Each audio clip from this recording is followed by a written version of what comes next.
how I learned to achieve happiness almost constantly by the time I was 28 years old. And the good news is, it wasn't some elongated process that took me 10 years to master and all these different things. Literally, from when I turned 27 to the time I turned 28, through some of the things I was learning, I realized that it only has to be an instant. It doesn't have to be this painful, drawn out process to learn how to be happy. One way I can sum it up is a line from one of my favorite speakers. And he tells a story of how he was helping one of his, how do you say, mentorees, the guy below him. He was the mentor of somebody, and he just says, look, all of us are born with a terminal illness, and that terminal illness is called death. So you better learn well and good how to be happy now without a reason. So that's probably one of the best things and most painful things that came across my plate. It is simply a choice to be happy and nothing more. But I had to look into those things that I was allowing to keep me from being happy. They were mindsets externalized as phrases. And one of the biggest ones that I had, that I hear a lot of people have, is if only. If only I had gotten that job. If only I had gotten that girl. If only I had better genetics. Like, what? If only you had control over something you have zero control over? Yeah, if only we all did. But you know what I find to be the most painfully ironic thing about all of that? So many people in my life, I see them finally get that if only. They get their hands on that girl. They get their hands on that money. They get their hands on plastic surgery. They get the lips, the butt, the boobs, the hair transplants, the whatever. And they're still not happy. So what is it? What's going on? Fundamentally, it comes down to one thing. And whether it comes down to something you want from yourself, from other people, or from life, we have to stop being such selfish pieces of shit. And a phrase that I've learned through a program that I go through is called selfish self-centeredness. I learned that it applied to mostly addicts, alcoholics, people who externally show a lot of selfish behavior. But that's not true. I've come to learn that everyday normal people that aren't necessarily abusing some of the more common substances are just as selfish and self-centered as those who do. Even when we're trying to do something nice, even when we could swear on our life that our motives and our intentions are good, most of the time, we're really doing it for us. For example, I used to throw a lot of parties at my house. I used to bring all my friends together. Everybody would be having a good time. Everybody would be enjoying the music. We had drinks flowing, games, and I would hold these regularly. And if you would have put me on a lie detector, I would have swore I was doing that because I care about my friends and I want everybody to have a good time. But as I begin to dissect my real motives back then, I wanted to be the guy. I wanted everybody to respect me. I wanted everybody to say, hey man, Chris is the man. He's the one who gets everybody together. He has the power. Not in those words. We're not going to say he has the power, but he's the guy. He's the guy everybody wants to be. He's the guy that people look up to. Respect. I wanted that respect. That's why I really did it. Sure, those intentions were there, but if I didn't think I was gonna get something out of it, you think I would want people coming over to my house, leaving beer cans everywhere, getting the police called because we're too loud? You think I would go through that if I wasn't gonna get something out of it?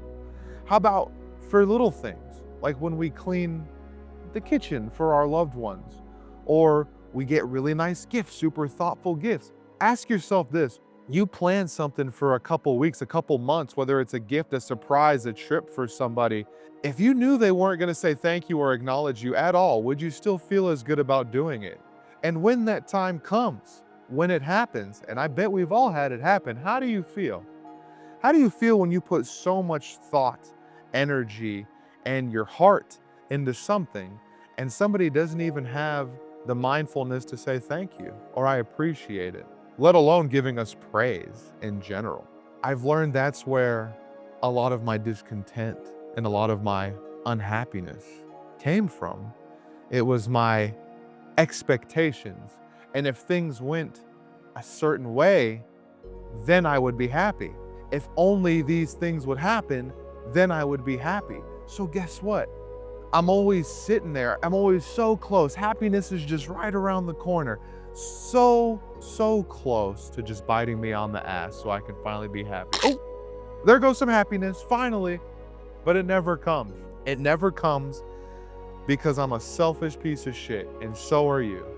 If you're always wondering why it's so hard to choose to be happy, it's because you're concerned about yourself. You're putting yourself in all of these decisions and these outcomes. What's in it for me? And even when it came to things like loss, this is gonna be a hard pill to swallow, but if you're sitting there deciding that death is a bad thing, if you're sitting there deciding that, oh, look at that poor homeless guy, I feel so bad for them, or oh, that's such a bad thing that happened to them. Like I've been told, and like I'm about to tell you, stop playing God. You're not God. Who are you to decide what's good and bad? A selfish piece of shit, that's what you are. That's what I was, that's what I did. And that's why I was always so unhappy. Things were not going my way. Get it? My way. Things weren't going in the direction that I expected. The things that I thought, the things that I wanted were not happening. So it didn't matter if I finally got that job, if I finally got the spouse, if I finally got the respect. If I got the respect, wasn't as much as I wanted, they didn't say what I wanted them to, or it didn't last as long as I wanted it to. I finally get the beautiful girl, but wait, she's not perfect in every way that I expected her to be after I met her. Or I finally got that job with that salary that I wanted, but wait, my boss is kind of an asshole, and man, these hours are really restrictive. It is a choice that we are all making to be unhappy. Because I can have a god-awful job. I can have not ideal situations and still be just as happy, if not as happy as I've ever been. We tend to attach our happiness a lot to our external circumstances, how successful we are, how much money we have. Oh, goddamn, that was a big ass cicada. Stuff like that.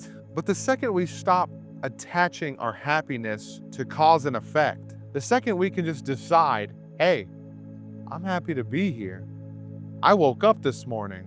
Maybe you lost somebody in the past year. Maybe you lost somebody 10 years ago and it's still hurting you. What about everything that you still have? Does that just not get all the time and energy you deserve because of the thing that you wish you still had? That's a choice you got to make for yourself. But that's the good news. It's a decision you can make.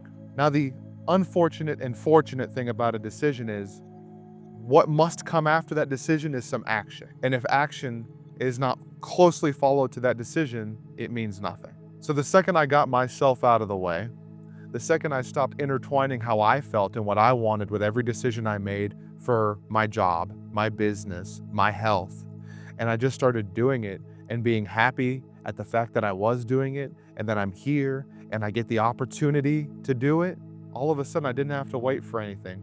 It's just here. I'm here. I'm doing this shit. Like, where am I? I don't know, but I'm fucking happy about it. I mean, I got mom, sisters, dad, the job, everything. But you know what?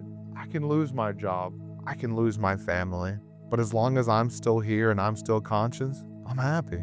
I don't have to have a condition to be met to be happy anymore. And neither do you. It's right in front of you. It's there for the taking. You can be happy or not. And the sad part is, nobody gives a fuck but you. So if you're unhappy, nobody's affected but you. Yeah, some of you sons of bitches out there might be trying to bring other people down with you, but I guarantee you there's other people like me out there that ain't gonna let you. And I hope there's other people like me out there that are gonna call you out on that shit. Just like I call my friends out on that shit. I'm gonna stop cussing so much. I'm trying to get better at that. But man, I'm happy to be here. I'm happy to be 30 years old. I just did a video that was a 30-day challenge. I'm really excited for you guys to see it. I looked it up. Only 1 in 80 million people have ever done what I just did. So if you made it this far, you're interested to see, should be coming out probably beginning maybe mid-October, get in the editor to put that together. But just make a decision today to be happy. Because why the fuck not? Because whether you're going through something hard or something's tough, if you can be happy or sad through it, one or the other, you might as well be happy through it. Because the outcome's gonna be the same. It's the way you respond to that outcome and the way you feel about that outcome, that's the only thing that's gonna change. Peace.